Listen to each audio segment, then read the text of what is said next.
国际级的石塑地板制作厂去年8月动土以后，上午选定良辰吉日，伫市长吴伟霆甲议员陈丁等贵宾的见证，除了设上金色螺丝的贺吉条，嘛签名祝贺，正式举办上梁典礼。代表厂房今年5月就准备完工，目标是下半年开始量产。也则表示，营造环保无污染的厂房，嘛是因回馈地方的一大焦点。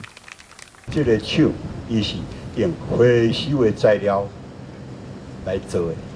的，伊是真轻量化的产品，轻量化这个回收产品，伊是一个环保的材料，以后就是用环保。那么我来台南投资，我会回馈这个台南，取之社会，也用之社会。那么我会和市长报这个报告，看应该我会当伫台南出一点什么力，请市长呢当我有一点表现的机会。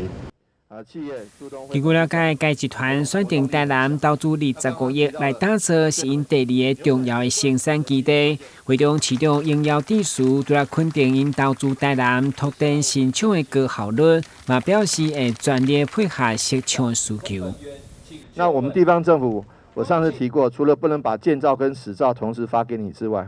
其他的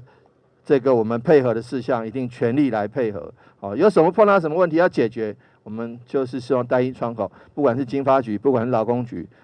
还有包括环保局，还有其他的局处，一定全力来协助。那至于我们希望台南现在有很多的机会，那也希望说市府跟各局处，还有我们的全体同仁的一定的全力来跟企业界配合，尤其是像美泽这么优质的企业。因为肺炎疫情甲中美贸易小战等因素，这制作业纷纷响应政府政策回到台湾，展现影响经营的决心。台南新闻军及何乔邦采访报道。